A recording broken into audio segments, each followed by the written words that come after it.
입니다. 오늘도 저희를 불러주셔서 이 자리를 지키고 하나님께 예배할 수 있는 힘과 은혜를 주셔서 감사합니다. 주님께서 언제나 이 캔코를 바라보고 계심을 합니다. 여기에는 많은 직원들을 바라보며 주께서 마음 아파하기도 하시고 기뻐하고 계시도 압니다. 그러나 그 무엇보다 예배를 지키고자 달려온 우리 지체들, 이 캔코를 주님의 손 안에 올려드리고자 오늘도 우리가 예배로 주께 나아갑니다. 주님, 먼저 우리 캔코를 주님 받아주시고 나아가 이렇게 예배드리는 우리 사랑하는 지체들의 마음을 주님께서 받아주셔서 하나님의 뜻대로 살아가는 인생을 보여주시고 이곳에 잠식되어 이곳을 목적으로 사는 인생이 아니라 이곳을 통하여 주께 더 가까이 나아가고자 발버둥치는 우리 지체들이 이 예배를 통하여 하나님의 거룩한 뜻을 만나는 귀한 시간 되어질 수 있도록 붙잡아 주시옵소서. 오늘도 주님께서 말씀으로 우리에게 채워 주실 것을 믿사오며 특별히 오늘 보이지 않는 우리 모든 지체들에게 또한 하나님께서 동일한 은혜를 주실 것을 믿사오며 살아계신 예수님의 이름으로 기도합니다. 아멘. 예. 그때는 되고 지금은 안 된다 라는 제목을 가지고 말씀 나누겠습니다. 저번 주 저희가 낚시라는 제목을 가지고 말씀을 나누어 썼습니다. 기억하시는 분도 계시고 아마 듣지 못하신 분도 계시겠지만 주님께서 제자들을 낚으셨죠. 그 낚음의 목적이 나쁜 의도는 아니셨고 복음의 핵심을 가르쳐 주기 위하여 그들로 산으로 올라가셨다 이 말입니다. 실제로 우리가 인생을 살아가면 거의 대부분의 삶의 방향은 오르는 것에 목적이 맞춰집니다. 직장에서도 오르길 원하지 내려가길 누가 원하겠습니까? 더 좋은 자리, 더 높은 곳으로 가기 원하고 삶의 방향도 더 좋은 곳으로, 더 나은 곳으로 가길 원합니다. 그러나 복음은 언제나 뒤집죠. 복음은 내려감에 있습니다. 근데 이 내려감이 내가 내려감은 아닙니다. 여러분 보고 내려가라 하기 이전에 주님이 우리를 위하여 내려오 주심이 그것이 복음의 핵심이다 라고 얘기하죠. 그래서 하늘 보좌 버리신 주님께서 우리 가운데 내려오셔서 우리 삶에 들어오심을 통하여 우리로 하나님 나라를 알게 해주셨고 그리고 우리가 이제 오릅니다. 어떻게 오르느냐? 주님 손잡고 오르는 거죠. 그래서 주님과 함께 이 땅에서 하나님 나라를 이루고 살아가며 주의 꿈을 꾸다가 우리의 삶이 끝나며 주님의 완성된 나라에서 그 꿈을 표현하고 말하며 기뻐하는 것이 우리의 삶 아니겠습니까? 그래서 복음의 핵심은 내려옴에 있다. 그것이 우리의 내려감보다는 주님의 내려옴에 있다. 라는 거. 그래서 주님께서 제자들의 손을 붙잡고 특별히 3명의 손을 붙잡고 산을 올라가 주셨습니다. 그게 이제 9장 앞에 있는 이야기죠. 오르지 않는 분이 그들을 데리고 올라가셨습니다. 그리고 무엇을 보여줬습니까? 세상과 간 곳 없는 오직 구속한 주만 보여주셨죠. 제자들이 그렇게 바랬던 그 하나님의 영광을 잠시 맛보게 하시고 그것이 온전히 사라짐을 통하여 제자들에게 묵직한 질문을 던져준 것 같아요. 너희가 올라가서 보고 싶은 게 무엇이냐? 무슨 영광을 보고 싶으냐? 그때 하나님이 말씀하십니다. 온전히 나의 아들의 말을 들으라. 결국 우리가 오르는 이유도 내려가는 이유도 예수 때문에 오르고 내립니다. 우리의 신앙은 주님은 내려오셨지만 우리는 주님 손 붙잡고 때로는 오를 수도 있어야 돼요. 때로는 내려가기도 합니다. 그 뜻과 그 환경에 맞추어서 주님의 영광을 위해서라면 가장 밑바닥에도 또 주님께서 원하신다면 가장 높은 곳에서도 주의 뜻을 드러내는 게 우리 신앙이다. 그래서 올라가도 예수만 보이고 내려가도 예수만 보여야 된다 이 말이죠. 그래서 주님께서 제자들 특별히 말 안 듣는 3명 욕망에 찌들어서 제일 문제 많은 3명 베드로, 안드로, 야고보 데리고 올라가서 예수만 보여주고 내려오게 됩니다. 자, 그리고 내려왔을 때 엉망진창이 되어 있는 현실을 만났고 오늘 그 본문이 우리가 읽은 본문이지요. 산에서 내려왔는데 밑에는 난리가 나 있습니다. 3명만 데리고 갔으니 나머지 제자들이 아마 밑에서 산 밑에서 예수님을 기다리고 있었겠죠. 근데 그냥 기다린 게 아니라 사람들과 싸우고 있는 모습을 예수님과 3명의 제자가 보게 되었습니다. 어떤 문제가 있었습니까? 어떤 한 사람이 아들이 귀신이 들려서 그 아이를 치유하고 싶어 때마침 예수님께서 여기 계시다는 얘기를 듣고 예수님을 만나러 왔는데 예수님은 산에 올라가시는 바람에 제자들에게 부탁을 한 것 같습니다. 예수님, 내 아들을 고쳐주십시오.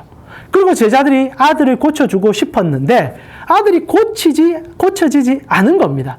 그러니까 이제 다툼이 생긴 거예요. 그래서 제자들도 혼란스러워하기 시작한 겁니다.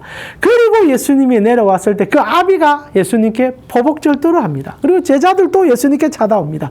시끄럽고 난리도 그런 난리가 없을 것 같아요. 그리고 귀신 들린 아이는 막 온 여신에 뛰어다니면서 뒹굴고 막 흙탕물에 들어가서 엉망진창으로 하고 있으니 구경꾼들도 얼마나 많았겠습니까? 주님께서 너무 가슴 아파하며 이 세대를 향하여 얘기합니다. 믿음이 없는 세대다. 그러고 나서 그 이제 귀신 들린 아이를 바라보며 부모에게 묻습니다. 너에게 믿음이 있느냐? 그러니까 그 사람이 이제 고쳐줄 수만 있으면 고쳐주십시오. 무슨 말이냐? 믿는 자에게 능치 못할 일이 없다. 그러자 아버지가 그렇게 얘기합니다. 주여, 내 믿음 없음을 도와주소서. 그리고 주님께서 고쳐줍니다. 이게 오늘 본문의 이제 핵심입니다. 자, 한 사람을 그냥 고쳐주는 이야기다. 그래서 우리도 주님 앞에 서면 고침을 받는다라고 얘기하기에는 서두에 해석되는 이야기들이 너무 많다는 거예요. 그리고 이 얘기는 산에서 올라간 제자들이 예수만 바라본 이후에 이 세상 속으로 들어왔을 때 일어난 사건이기에 단순히 고침의 사건을 넘어서서 우리의 삶의 현장에 대한 지독하게 귀신 들려서 어디로 갈지 몰라 하는 자들에게 어떤 관점과 무엇을 가지고 믿음의 자녀들이 다가가야 되는지에 대한 이야기라 느껴집니다. 그런 관점에 오늘 귀신 들린 아이는 세상을 적나라할 정도로 온몸으로 표현하는 아이라고 보여집니다. 사랑하는 우리 캔코 선교회 지체 여러분, 오늘 이 아이의 독특성 중에 하나는 물과 불에 몸을 던진다는 아버지의 해석에 있습니다. 여러분, 물과 불에 들어갑니다. 한번 생각을 해보세요. 진짜 물에 들어가고 불에 들어갔겠냐? 뭐 들어갔으니까 그래 얘기하겠지요. 그러나 두 성질은 극단적인 성질입니다. 물에 들어가든지 불에 들어가든지 하면 되는데 두 개를 그 양극단에 가장 뜨거운 것과 가장 차가운 곳에 아이가 왔다 갔다 하면서 자기 몸을 주체하지 못하여 이렇게 발악을 하는 인생을 보여주고 있다는 겁니다. 실제로 이 아이는 우리가 살아가며 하나님 없는 세상의 삶이 양극단에 매일 수밖에 없음을 보여주는 하나의 증표와 같다는 생각을 지울 수가 없죠. 많은 사람들이요, 인생을 살며 한쪽 극단에 머물려고 합니다. 때로는 뜨거운 열정을 가지고 내 인생을 불사르려고 하죠. 근데 뜨거운 열정을 가지면 가질수록 우리는 차가운 물길을 만납니다. 현실의 냉혹함, 그리고 내 뜻대로 되지 않은 이 안타까움, 그러면서도 내 스스로도 냉혹함을 가져야 된다 생각하지만 또한 뜨거운 열정과 뜨거운 세상 속에서 그것이 온전히 이해되지 않을 때 우리는 자충우돌을 하면서 세상 속에 불 속에도 들어가고 물 속에도 들어가며 그러다가 결국 온전한 정신으로 살지 못하여 밤미치광이처럼 살아가는 세상. 그게 사실 우리의 삶 아닙니까? 이 회사에서도 불같이 내 뭔가를 이루고 싶어서 때로는 냉혹한 마음을 가져서 남을 짓밟으면서까지 올라가려고 합니다. 그러나 올라가서 남는 것이 정말 내 자신의 모습, 내 영광의 모습이 아니라 참혹하게 흩어져 있는, 피부림하고 있는 이 세상의 현실을 느끼는 경우들이 종종 있는 것 같습니다. 특히 오늘날 젊은 세대는 더욱더 이런 모습을 극단적으로 보여주는 것 같습니다.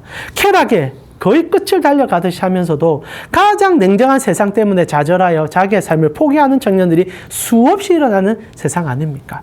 근데 주님께서 그 청년을 바라보며 그리고 그 부모를 바라보며 개탄하며 우리에게 외칩니다. 이 세대는 믿음이 없기 때문에 망한다. 믿음이 없기 때문에 망한다. 그래서 사실 제자들이 고민을 하고 찾아옵니다. 그리고 주님께 묻죠. 주님, 우리가 왜 못 고칩니까? 근데 여기 포인트는 오늘 제목과 같습니다. 그들이 왜 못 고치냐고 처음부터 고민하고 내가 못 고쳐봤으니까 못 고친다면 문제가 안 되는데 그들은 이전에 한번 고쳐본 경험이 있는 사람들이었습니다. 오늘 제자들의 질문은요, 주님 왜 우리는 못합니까? 라는 마음속에는 이전에 분명히 병자들, 환자들, 귀신 들린 자들 고쳤는데 왜 이때, 이 시점에 안 됩니까? 라는 얘기입니다. 실제로 제자들이 마가복음 6장에도 처음에 예수님과 함께 그 전도여행을 파송받아 떠났지 않습니까? 예수님께서. 한번 읽어드릴게요. 마가복음 6장 7절에서 13절에 보면 12 제자를 부르사 둘씩 보내시며 더러운 귀신을 제어하는 권능을 주시고 명하시되 여행을 위하여 지팡이 외에 양식이나 배낭이나 전대나 돈이나 아무것도 가지지 말며 제자들이 나가서 회개하라 전파하고 많은 귀신을 쫓아내며 많은 병자에게 기름을 발라 고쳐주었다. 귀신이 떠나가고 병자가 고쳐지는 일을 그들은 이미 경험했다는 겁니다. 그런데 몇 해가 지나지 않았는데 이제는 못 고치는 거예요. 그 현장에서 가장 중요하게 고쳐야 되는 현장인데도 못 고치고 있다는 겁니다. 그러니까 제자들의 질문은 그 사실 부모의 질문과 제자의 질문은 좀 다르죠. 제자들, 특히 교회에 우리 다니는 우리 성도님들의 질문은 왜 나의 삶에 이전에 나타났던 능력과 은혜가 지금은 소멸되었습니까? 왜 더 이상 신앙으로 우리가 하나님 나라를 보여주지 못합니까? 실제로 지금 한국 교회는 이 침체기를 정확히 맛보고 있습니다. 70년대, 80년대 교회 사람들이 몰려올 때는 교회 안에 엄청난 일들이 일어났습니다. 마음이 상한 자가 고침을 받았고 진짜 육체적인 병자들이 나음을 받았습니다. 그런데 여러분 최근에 교회 안에서 그런 이야기를 얼마나 들어보셨습니까? 변화가 있었고 그리고 의료기술도 발달했기 때문에 어느 부분에서는 그것이 당연히 하나님의 일반 섭리로 고침을 받는 일이지만 교회 안에서 여전히 마음이 상한 자가 그리고 육체에 아픔이 있는 자가 찾아와 자기의 영혼이 고침받고 새 사람 되는 일들을 여러분이 최근에 교회에서 얼마나 보셨습니까? 제 어릴 때나 여러분 어릴 때는 많이 봤을 것 같아요. 무당이 찾아와 회복하는 경우도 저는 저희 교회에서 많이 봤습니다. 그리고 정말로 삶이 고통스러워서 괴로워하는 자체가 와서 삶의 회복을 노래하는 저 또한 그랬습니다. 그러나 오늘날 그러지 못하는 일들. 그래서 우리는 동일하게 주님께 질문하는 거죠. 그때는 됐는데 왜 지금은 되지 않습니까? 그때 주님께서 두 가지 솔루션을 오늘 우리에게 주지 않습니까? 첫 번째는 믿음이었기 때문이다. 두 번째로 기도하지 않았기 때문이다. 오늘 그게 우리 정답입니다. 그런데 말입니다. 핵심은 여기 있습니다. 그러면 우리가 진짜 기도를 안 하기 때문에 그럼 믿음이었기 때문에 오늘날 실패감을 맛보면서 왜 이전에는 고쳐졌는데 지금은 고쳐지지 않습니까? 라고 말하는 일들이 일게 됩니까? 여기에 믿음과 기도에 대한 인식 전환이 필요합니다. 제자들이 이전에 어떻게 고쳤는지 아십니까? 제자들이 이전에 병자와 귀신들을 어떻게 쫓아냈는 줄 아십니까? 그들의 말 속에 그 상황이 명확하게 표현된다 이 말입니다. 실제로 누가복음에 보게 되면 10장 17절에 이들이 파송을 받았을 때 돌아와서 이런 얘기를 합니다. 중요한 포인트가 있어요. 제가 한번 읽어드릴게요. 주여, 주의 이름이며 귀신들도 우리에게 항복합니다. 주여, 주의 이름이며 귀신들이 항복합니다. 그런데 오늘 본문을 자세히 보세요. 제자들이 왜 못 고칩니까? 우리가 못 고친다는 얘기를 계속합니다. 익숙함은 내 것이 되어버린 거예요. 그전에는 순수했습니다. 주님이 안 되면 안 됐어요. 주님으로 살려고 했고 주님을 나타내려고 했어요. 그런데 익숙해지고 몇 년간의 제자들의 삶이 그런 일상의 연속성을 경험하다가 어느 순간부터 우리가로 바뀌어버린 겁니다. 우리가 고치려고 했는데 우리가 이 일을 하려고 했는데 그런 자들에게 기도는 10시간, 20시간 기도도 아무짝에 쓸모가 없다는 거예요. 제자들이 기도 안 했을까요? 기도 많이 했을 겁니다. 오히려 기도 분량은 더 늘었을 거예요. 훈련 과정이 깊어졌을 거니까. 그러나 처음 기도만 못했다는 거예요. 처음에 그들이 예수님을 만나 파송받을 때는 어린아이였습니다. 너무 무서웠어요. 전대도 찍고 나아가라니 의지할 바도 없고 어떻게 해야 될지 모르니 무엇만 의지했겠습니까? 예수만 의지한 거예요. 주님만 의지한 겁니다. 그래서 모든 일에 주님의 이름으로 하는 거예요. 나는 못해. 나는 할 수 없어. 그러나 우리 주님 시키니 해보는 거야. 그러자 기적을 본 겁니다. 근데 한두 번 고쳐지니까 이제 무슨 말 하니까 우리가 고칠 수 있는데 오늘날 우리의 교회들이 너무 많이 우리를 보여주진 않습니까? 우리의 신앙이 우리를 나타내진 않습니까? 내가 이만큼 해봤으니까. 내가 이런 능력이 있으니까. 그러다 어느 날 어린아이같이 겸손함과 낮아짐과 내려오신 주님을 맞아들임이 아니라 벌써 주님은 저기 계시고 내 혼자 산 위에 올라가서 우리는 이 일을 할 수 있습니다. 주님, 캠코에서 내가 못할 게 뭐가 있겠습니까? 주님, 내 정도 실력이면 다 할 수 있습니다. 그러다 진짜 귀신 들려서 물과 불에 뛰어드는 사람을 만나며 무기력한 우리의 실체가 까발려진다 이 말입니다. 이들의 믿음 없음은 불량이 아니었습니다. 얼마나 잘 믿느냐가 아니라 이들은 주님을 믿지 않았던 게 문제입니다. 우리는 입으로 다 고백합니다. 내가 왜 주님을 안 믿겠습니까? 주님을 믿습니다. 그러나 여러분 이번 3일간의 삶에 정말 여러분의 직장의 삶 속에서 주님과 어느 만큼의 동행을 하셨습니까? 베드로의 가장 큰 실수는 여기 있었지 않습니까? 주님, 어부 일을 할 때는, 배에 탈 때는 주님, 이 부분은 나의 역량이니 손대지 마십시오. 그러다 폭풍 만나니까 주님 깨우기 시작하고 그러다가 바다 위에 맹돌아지니까 주님을 깨우고 우리의 그런 실수를 주님께서 오늘 부각시켜주고 계시다는 겁니다. 믿음이 없는 세대라는 표현은 믿음의 분량이 아닌 무엇을 신뢰하고 누구와 관계하고 있냐라는 질문입니다. 사랑하는 우리 캔고 선교회 지체 여러분, 여러분 믿음이 있으십니까? 주님을 어떻게 믿고 계십니까? 혹시나 주님이 떠날까봐 불안하고 무서워서, 그리고 주님이 나에게 책망할까봐 겁이 나서 그런 믿음으로 버티십니까? 성경이 말하는 믿음은 딱 하나입니다. 부자 간의 믿음입니다. 자식이 부모가 떠날 것을 예상이나 합니까? 그냥 당연한 듯이, 너무나 마땅한 듯이 얘기하는 자식들. 그게 우리에게 요구되는 믿음 아닙니까? 이 캠코 안에서 여러분의 직장과 삶 속에서도 기도 또한 동일합니다. 기도할 때 기도는 내가 얻고 싶은 거, 우리를 드러내는 것이 아니라 주님이 원하시면, 주의 뜻이라며, 제자들이 이전에 모든 것을 다 할 수 있었던 것은 그들이 잘해서가 아니라 주님이 그들 앞에 서 있었기 때문입니다. 기도는 오늘의 기도도 동일할 겁니다. 주님, 이 직장에서 나는 사라지고 주님이 앞장서 주십시오. 말뿐이 아니라 사람을 만날 때도, 불이 치밀어 오는 순간에도 이 자체가 예수의 형상이라 생각하여 주님께 나아가듯이 행동하는 그 기도와 그 믿음. 정말 주님 보듯이 직원들 보고 계시나요? 잘 안 되죠. 잘 안 됩니다. 이제 저도 피저리게 느낍니다. 저도 이제 아르바이트 시작하고 제 도장에 있는 우리 관장님, 와, 이 운동하시는 분들 무섭습니다. 혈기가 넘치세요. 말을 함부로 하실 때가 있어요. 그럴 때마다 제 마음에 있는 기도 제목 딱 하나입니다. 주여, 주님의 형상을 이분을 통하여 봅니다. 주여, 이를 섬기기 위해서 내가 이곳에 왔습니다. 그래서 운전대를 잡을 때도, 아이들을 섬길 때도 예수님을 섬기듯이 하고 싶은 마음으로 기도합니다.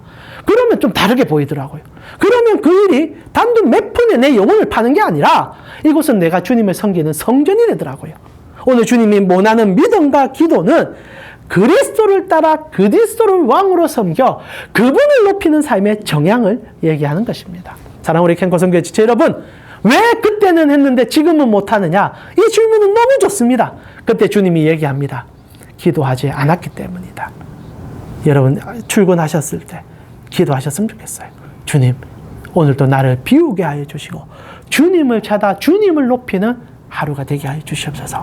그때 이 직장에서, 여러분의 환경에서 엄청난 일들이 일어나지 않겠습니까? 이제 우리 같이 기도하면서 오늘 말씀 마무리했으면 좋겠습니다. 주님은 한결같으십니다. 우리가 요동치는 것 같아요. 제자도 요동쳐버렸습니다. 한때는 주님을 아버지처럼 전적으로 신뢰하다가 몇 번 해보니까 잘 되니까 자기들이 다 하려고 했던 거예요. 우리가 왜 못합니까? 주님이 마음 아파하시죠. 나를 떠나서는 열매를 맺을 수 없는데 왜 자꾸 나를 떠나려고 하느냐? 여러분의 직장을 주께 올려드립시다. 여러분의 교회와 가정을 주께 올려드립시다. 이 시간 여러분의 마음에 주님이 왕이 되고 있음을 점검하며 주께 고백하며 기도하며 함께 나아가겠습니다. 주님 감사합니다. 오늘도 주님께서 우리 캔코 선교회 지체들을 불러주셔서 하나님의 믿음의 자리로 우리를 채워주셔서 감사합니다.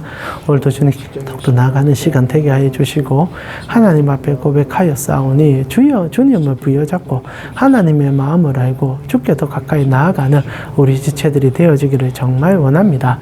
하나님 오늘도 이 자리에서 우리의 직장을 주님께 올려드리고자 합니다. 말뿐이 아니라 이곳에 앉아있는 이 우리 지체들이라면 캔코는 10번도 바뀔 수 있는 시간인 것을 압니다. 내가 바꾸는 게 아니라 주님이 바꿀 수 있기 때문이죠. 주님, 오늘 또 우리는 그 마음을 가지고 주께 고백하며 메어 달립니다. 내가 만나는 지체에게 기도하는 우리 되게 해주시고 내가 만나는 형제들에게 주님의 마음을 품게 해주시고 그래서 주님을 높이듯 주님의 사랑으로 더욱더 나아가며 하나님의 그 은혜 가운데로 우리가 나아가는 우리의 시간, 우리의 환경, 우리의 마음들이 되어질 수 있도록 아버지 붙잡아 주시옵소서. 주님 감사합니다. 오늘 또 이렇게 불러주셔서 너무 감사합니다. 이곳까지 걸어올 수 있는 것도 내 힘과 내 의지도 있었겠지만 그 이후에 하나님께서 지켜주심이 있었기 때문에 이렇게 예배 드릴 수 있었습니다. 하나님께서는 이 캔코의 많은 일들 속에 무엇보다 이 예배 드리는 시간에 가장 가슴 뛰므로 기다리고 계심을 알기에 우리는 기쁨으로 주님께 나아갑니다. 주여, 우리 캠코를 받아주시고 특히 오늘 이렇게 예배 드리는 우리 사랑하는 지체들을 받아주셔서 주여, 이곳을 하나님의 향기로 바꾸는데 그 놀라운 힘으로 사용하여 주시옵소서. 지금은 우리 주 예수 그리스도의 은혜와 하나님 우리 아버지의 무한하신 사랑과 성령님의 감화, 감동, 교통케 하심이 주님께 매어 달려 주의 뜻을 앙망하며 어린아이처럼 주를 쫓고자 하는 캠코 선교의 지체들 머리 위에 지금부터 영원토록 함께 있을지어다. 아멘. 한 주간 또 힘내주시기 바랍니다.